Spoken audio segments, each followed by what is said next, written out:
Alright, so today you heard the thing making lots of racket, but it gets louder than that. Mrs. Rain wore out our wash machine. So today I'm going to pretend to be a washing machine repairman, only if I repair it, correct? Anyway, this is a Neptune, Maytag Neptune, and we bought this machine about 12 to 15 years ago, Mama Rain says, and it's been a real good workhorse. I've had to replace the inside boot on this once before. This boot here, I had to replace this because Mr. Rain left a screwdriver in his side pocket and it ripped a hole in it, so I had to replace that. But other than that, it's been a good workhorse. But it's been making noises since last summer, and I went and bought a bearing kit for this machine. See if I can get some information in here for you to look at, just in case you have this machine or something like it. You can see the model number there and the serial number. Always just pause the video and get that number off of there. But yeah, it's making some crazy noises, and yesterday the noises were getting a little louder, more persistent, so in anticipation of this, I went ahead and bought a bearing and gasket set for this particular machine to have it on hand just in case it did self-destruct like it's getting ready to do right now. Went ahead and got a belt. I'm going to have the back tore apart, so I might as well go ahead and change out the belt and all the wearable parts in the machines and all the gaskets. So when you tear something like this apart, apparently what you got to do is you got to change the gaskets, obviously. That comes from when you're working on engines or whatever. When you start taking things apart, it's not a good idea to use old gaskets. I'm going to go ahead and get this thing tore apart. I'm not going to put you through the gory experience of me scratching my head and trying to figure out what bolt to take out and what screw to take out. So I'll go ahead and get this thing took apart, and I'll show you kind of what I find. Okay, I got the washer pulled out here, got the hoses in the back disconnected, the power disconnected, and the drain hose pulled away from the wall. I have the wash machine out here ready to work on. And I wanted to show you the details of the kit. The kit that you have to change out the bearings and the seals is a Maytag Neptune washer and washer kit, a 12002022, and this it has the bearings for the wash tub and the seal kit. The first thing I'm going to do here is I have to remove the soap, the laundry detergent reservoir. I have to remove the door. I have to remove that screw down there at the hinge, screw up there at the hinge. I have to remove these two screws and these plastic connectors here so the front can pop off. So I'm going to remove this. I got to remove these 4 screws here, and that way the top of the machine can lift off, so you can gain access to the drum. Also the boot, the rubber gray boot here, it has to be pulled so you can get to the drum assembly there. And so I'm going to go ahead and get started here.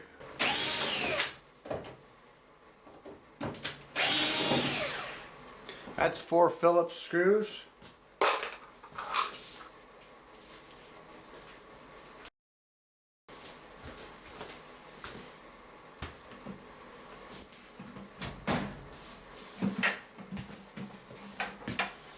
These have these little catches, so the door just kind of hangs there, so when you take that one screw out, the door doesn't fall out on the floor, but you have to lift the door up and then pull it out to remove it.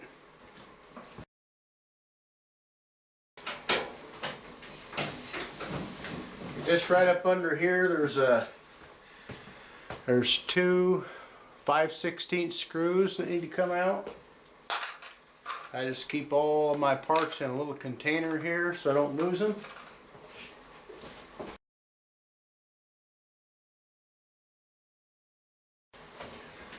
Now this is a little drain that's on the forefront of that boot right in here, and that needs to be cleaned out. Okay, that was just plumb full of, well, lint and all kinds of different things, string and such. So that was just plug tight, so I went ahead and got that all cleaned up.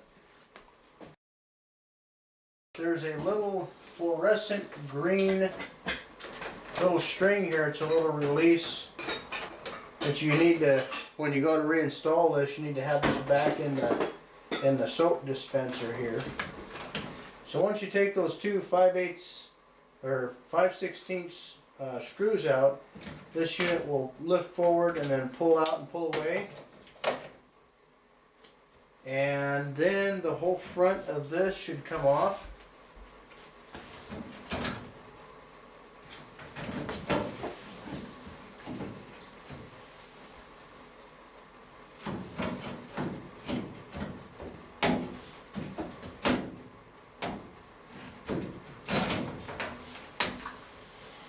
As you can see, they've got some one-way tabs. You have to slide this and then pull it up. Looks like galvanized or stainless steel clips in here that you'd have to remove. Now they're a spring-loaded thing, so want to make sure you don't lose them. They'll fly out of sight here if you're not careful.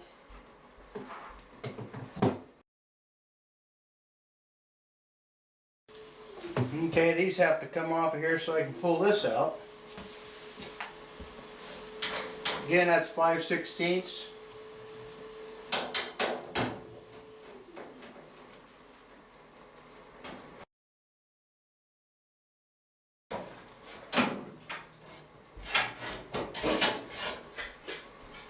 There's a little tab on this side over here, and this little hanger. So you have to also kind of lift this up a little bit to pull it out. Okay, here's what the front looks like when the tub is ready to remove on the front side. We have nothing impeding the removal of this now. You're going to hear water in that. That's ballast. It's supposed to be in there, from what I understand. So that's not an accident. That's supposed to be there. Kind of helps the counterweight spinning, I guess. So anyway, we'll go ahead and get set up on the back side and remove the back panel. Okay, on the back side we just have to remove, I believe we just have to remove this tan piece here. So I'll go ahead and get started with that. Yeah, correction, these here are 1/4-inch drive, looks like. Yep, 1/4-inch drive. We'll get all 4 of these machine screws out of here.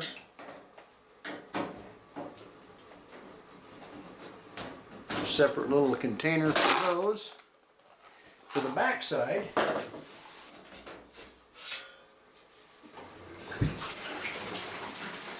okay, I'm going to remove the fan belt here, the drive pulley. And I got a new drive pulley. This one here looks like it's in really good shape still. Really impressed with it. Matter of fact, it doesn't take much to replace this, so I just might put this back on. So we'll see how that goes. But I'll save it for a backup even if I do use the new one. Now this looks like it's a 9/16. What that looks like.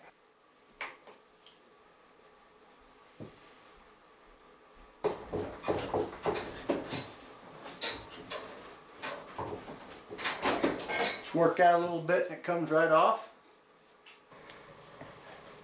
Okay, while I was back in here, have everything tore apart, I went ahead and removed this little drain boot here. I'm going to call it a drain boot because I'm not sure if that's the proper name for it, but anyways, that goes from the tub into the little pump here, and that little pump pumps out into this waste hose here, and of course that goes to your septic system or drain field. So I went ahead and removed that and cleaned the inside of this out, made sure there's no obstructions in here. I cleaned the back side of this bearing off and put some penetrating oil on it and let it soak a little bit. Bearings are definitely shot, and you can see where it's been leaking underneath here. So I'm going to go around to the front. Now I have these little miniature crowbars that I'm going to use to go ahead and pull the old seal out of there. This little keeper goes in back behind that seal, so I just pried that out with a flat blade screwdriver or a slotted screwdriver. And so I'm just going to go ahead and, this seal isn't any good, the bearing's not any good, so I'm not worried about hurting the seal because there's nothing to hurt. As you can see, the bearing is shot, so I'll clean that up and see what the next move is here, but I wanted to kind of keep you posted as to what's going on. The other thing is I took these other parts out here. This had 10-15 years worth of buildup of dirt and such on it. I went ahead and took that outside and pressure washed this, and I'm gonna have to replace this all these races and seals and stuff like that in here. So I went ahead and cleaned this up with steel wool and some 400 grit emery cloth, and clean this up to where I can remove this. Also this all the front parts and the wheel back there, I took all that outside and pressure washed it the best I could. There's some staining and stuff like that on a rubber boot. There's nothing I can do about that. I have removed the back bearing from the wash tub here, and I built this puller to go ahead and suck the back bearing out of this. I had to do a little persuasion by tapping on the other side and then tightening that nut right there and holding this with the vice grips because I couldn't get this to tighten up. It was pretty hard to come out. This portion right here rests up against this area, and so when I tightened this up, it pulled the bearing forward because I had a whole set of washers, 1.25 inches and minus washers on the back side of that with that lock nut. So as I tightened this, it pulled the bearing forward, you see. So anyway, finally got the back bearing removed. Now I have to remove the back bearing before the front bearing because I couldn't remove the front bearing because I wouldn't have been able to get these washers in through the back here, or in through this small opening. The rear bearing has a smaller opening on the inside than the front bearing, so I'll show you that. This is the back bearing and that's the front bearing, so you can see I had to slide those 1.25 inch washers through this in order to hold on the back side of the old bearing to pull it. So now I have to pull the front bearing, so I'll have to devise a puller. If I can't tap those out with something, I'll have to go in the shop and take a look and see what I have. Okay, here's the makeshift puller for the front. Now this plate has to fit across the front portion. It has to bridge between this and this so it can pull the bearing forward. It'll sit in there just like so. This will fit on that part that I showed you, and this will rest upon the back side of the bearing with a lock washer or a lock nut. I'll put the lock nut on there after I put this through the bearing.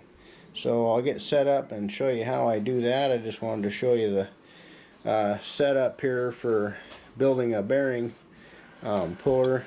This had to exceed 3 inches diameter, so this is a little chunk of 4 by 4 inch wide flat stock. It's looks like it's 1/4 inch, or yeah, 3/8 maybe, 1/4 inch. And so we'll go ahead and get that set up, and I'll show you how to pull that front. Well, I'm going to give it an attempt anyway. Okay, I have my lovely assistant Heidi over on the other side. She's holding the holding that 4-inch plate in for me, and now I need to put this fat washer on the back side to catch the back side of that front bearing.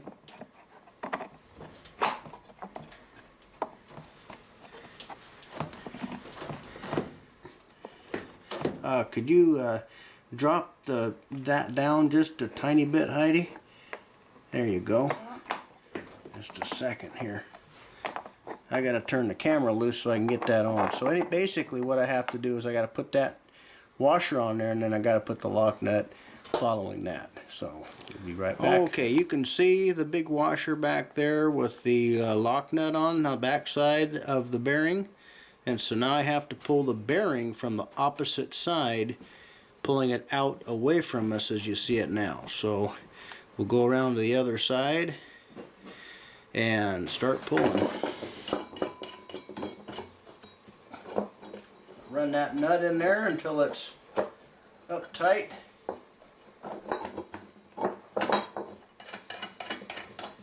Against that plate and the bearing.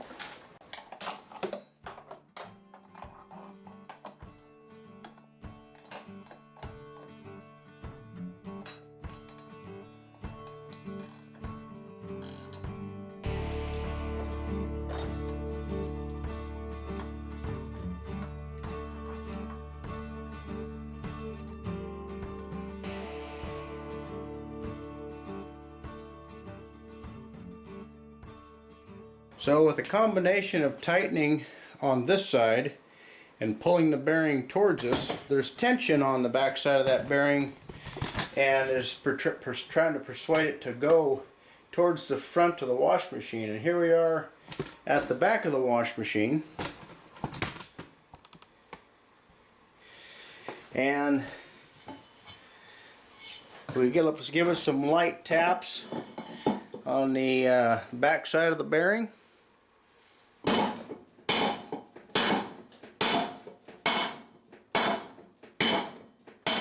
Go back around the other side and tighten some more to where it's got more pressure against the bearing from this side.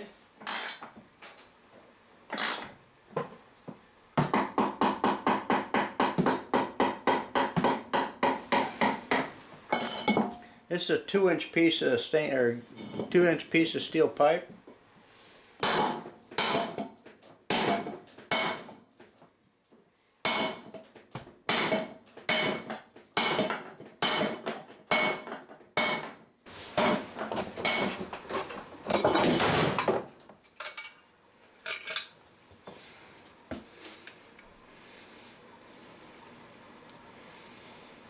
And that's that.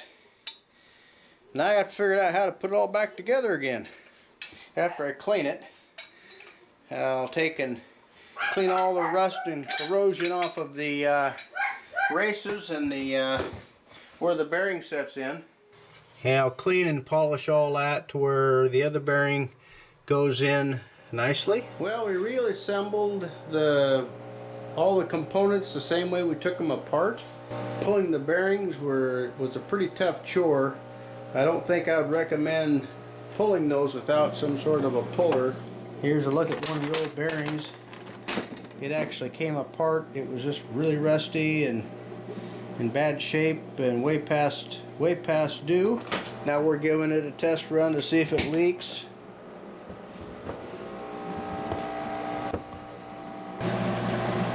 Cody, what's going on? Do we have any leaks? I don't see any leaks yet. And that's just moisture down there from before. It's still drying out. Hey, stay out of there, buddy. Stay out of there.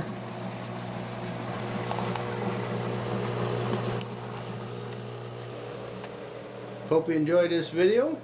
Thanks for watching. Take care and God bless.